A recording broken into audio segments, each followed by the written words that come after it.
ॐ अज्ञानतिमिरान्धस्य ज्ञानञ्जनशलाकया चक्षुरुन्मिलितं येन तस्मै श्रीगुरुवे नमः।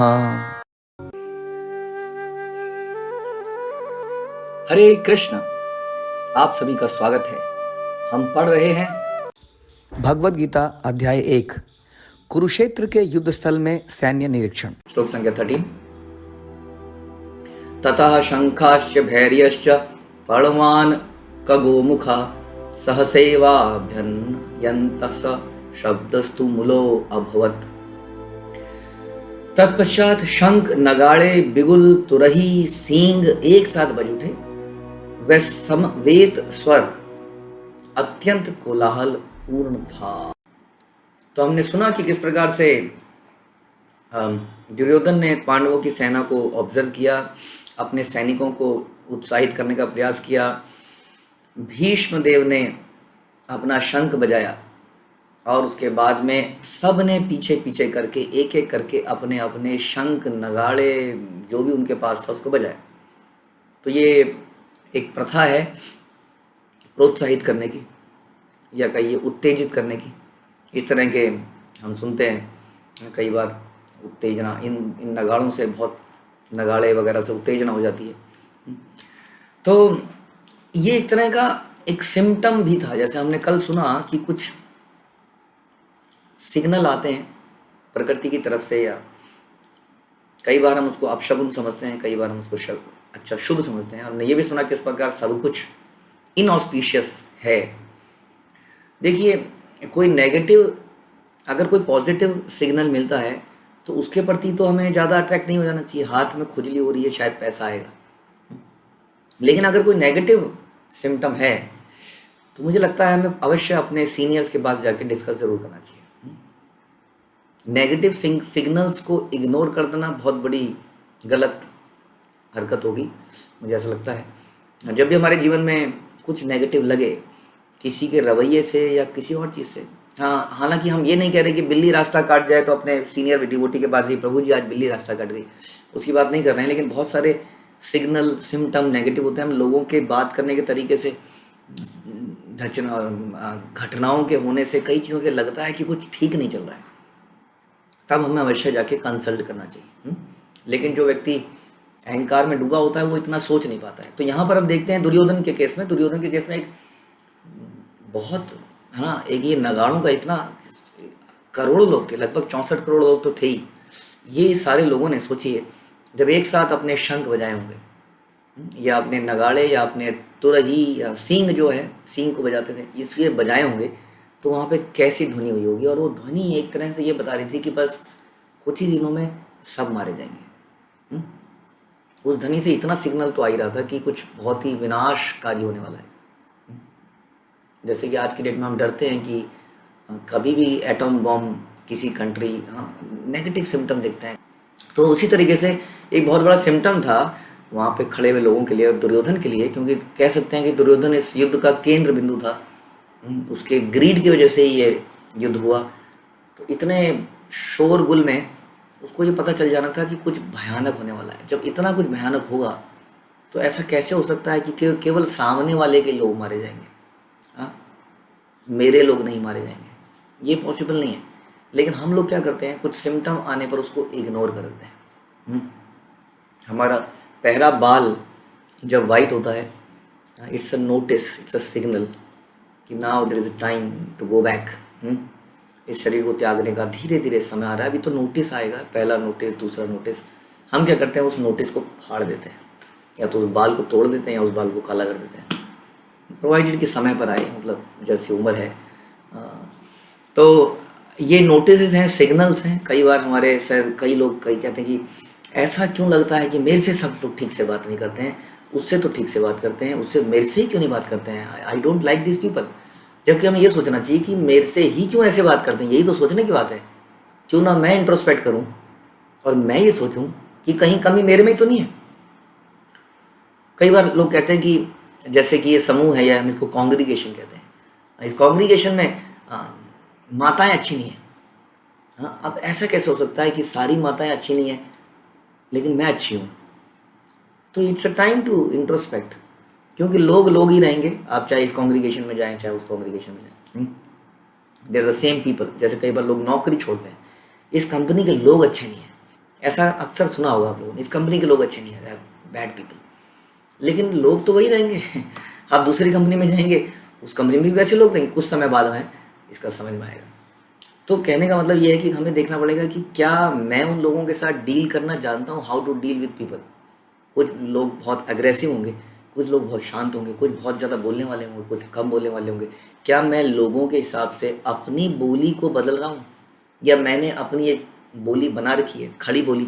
हाँ, जैसे हिंदी को कई बार खड़ी बोली बोला जाता है, तो क्या मैंने अपनी वही खड़ी बोली बोल रखी है जिससे हर किसी से मैं उसी तरीके से बोलता हूँ।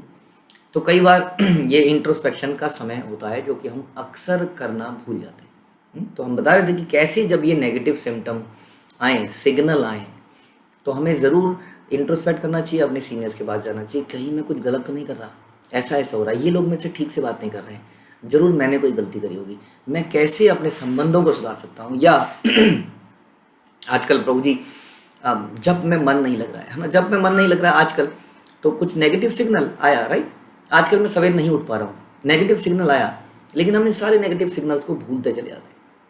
जैसे शरीर में कोई रोग होता है, तो रोग होने से पहले कुछ सिम्टम आने लगते हैं, यदि हम उन सिम्टम को इग्नोर करते चले जाएं, तो एक दिन जब बहुत बड़ी बीमारी हो जाती है, तब हमें समझ में आता है ये क्या हो गया। इसलिए अर्ली सिम्टम को हमें आइडेंटिफाई करना चाहिए। भक्ति में अगर बात करें तो द्वेष आना हृदय में, किसी के बारे में गलत विचार आना, ईर्ष्या का विचार आना, द्वेष का विचार आना, या कुछ इंद्रिय तृप्ति की इच्छाओं को का बढ़ना, सेंसरी जो प्लेजर है, सेंसरी प्लेजर की तरफ हमारा ज़्यादा अट्रैक्शन अगर आजकल हो रहा है, तो definitely there is some problem, कुछ गलत हुआ है, हमें उसको तुरंत डिस्कस करना चाहिए। नहीं तो दुर्योधन की तरह जब युद्ध समाप्त हो जाएगा, सब कुछ मर जाएगा, उसके बाद में अब पछताए क्या होता। तो इसलिए अर्ली सिम्टम को पहचानिए, अपने अंदर देखिए, झांकिए, मारिए मत इसको।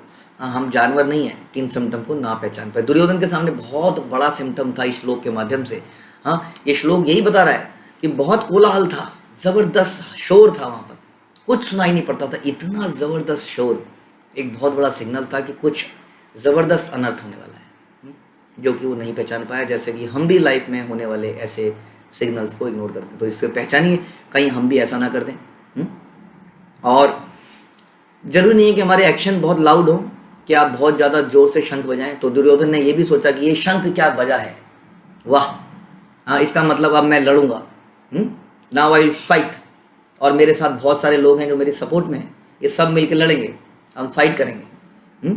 ऐसा बिल्कुल नहीं हो पाएगा, ध्यान रखिए।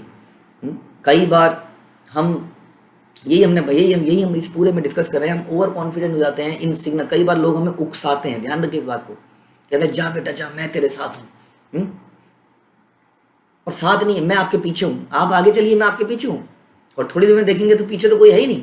हाँ, इस प्रकार से हमें लगेगा कि ये मेरे साथ है और ये मेरा साथ देंगे, लेकिन साथ कोई भी नहीं देगा। तो ऐसा कई बार उकसाते हैं कि बेटा पी ले पी ले, कुछ नहीं होता, हमने बहुत पी रखी, एक पैक लगा ले, हम तो रोज लगाते हैं। और इसके उकसाते उकसाते उकसाते वो व्यक्ति एकदम से उसको पी लेगा और धीरे धीरे बर्बाद हो जाएगा। तो इस तरीके से कई बार हम किसी के ऐसे प्रोवोक करने पर प्रोवोक हो जाते हैं। कोई हमारे साथ गाड़ी में बैठे होगा, क्या कहा चलाओ चलाओ तेज चलाओ, अरे मज़ा आ रहा है, चलाओ चलाओ चलाओ चलाओ, और हम कहेंगे हाँ बस चलाओ, उड़ाओ उड़ाओ उड़ाओ, और थोड़ी देर में हम उड़ जाएंगे। तो इस तरीके से ध्यान रखिए, ये प्रोवोकिंग सिचुएशंस हैं। Ability to tolerate provoking situation, greatness of a person is known by ability to tolerate provoking situation. साधारण व्यक्ति प्रोवोकिंग सिचुएशन में प्रोवोक हो जाता है। कोई काम उत्तेजना से प्रोवोक करता है ना, जैसे कि हमने देखा कि कैसे विश्वामित्र काम उत्तेजना से जब उनके सामने ये अप्सराएं आई, तो 2 बार आई, आप जानते ही हैं, तो कैसे एकदम से विचलित हो गए। हाँ, कोई किसी के गुस्सा दिलाने पर, कई व्यक्ति होते हैं कि जानबूझ के जस्ट किसी के सामने कोई ऐसा सेंटेंस बोल के चले जाएंगे, वो तिलमिला सा जाएगा, they are very good at it, और वो करके जाएंगे और हम उत्तेजित रहेंगे। नहीं तो कोई छोटी मोटी चीज़ों से, खाने पीने की चीज़ों से, कई चीज़ों से हम प्रवोक हो जाते हैं। ध्यान रखिए, संसार में चारों तरफ ऐसे ही लोग हैं, बहुत कुछ लोग हैं जो भगवत गीता के ज्ञान को समझने का प्रयास कर रहे हैं। ऐसे लोगों को निरंतर ऐसे लोगों के बीच में रहना पड़ेगा जो कि आध्यात्मिक नहीं है, ना ही आध्यात्मिकता की तरफ उनकी कोई रुचि है, वो निरपट जानवर का जीवन बिताना चाहते हैं। तो ऐसे लोगों के बीच में जब हम रहे तो हमें बड़ा सतर्क रहना पड़ेगा, बहुत ज़्यादा सतर्क रहना पड़ेगा, कि कहीं हम कोई ऐसी इनके कहने पर हम कुछ कर ना जाएं। ध्यान रखिए, हम लोग भक्ति कर रहे हैं, अचानक से कोई बोलेगा क्या लगे हो इन सब चीज़ों में, क्या इस जवानी में ये सब छोड़ दिया, क्या ये लेक्चर सुनते रहते हो, क्या ये जब करते रहते हो, और हमें भी सुने, हाँ यार बात तो सही कह रहा है, क्या कर रहा हूँ मैं, इस तरीके से भी प्रभु हो जाते हैं। तो यहाँ पर दुर्योधन जो है, उनके चमचे फमचे अननेसेसरली उनको प्रवोक कर रहे हैं, एक तरह से शंख बजा रहे हैं, नाच रहे होंगे, हाँ हम हरी जीत हमारी होगी।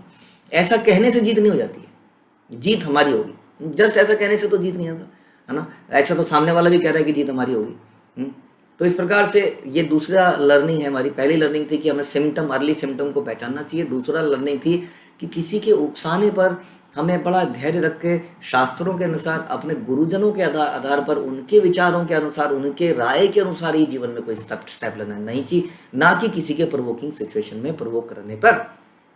कहीं पर कुछ हो रहा है और क्या मारो उसको मारो, और आप लगे कहीं बाइक उतारी, पता नहीं क्यों मार रहे हैं किसी को, आपने भी 2-4 हाथ मार दिए। हमने देखा ऐसा होता हुआ। बाद में पता चला कि चोर को नहीं मारा जाता, चोर ने ही पकड़ के उस आदमी को चोर कह के पीटना शुरू किया।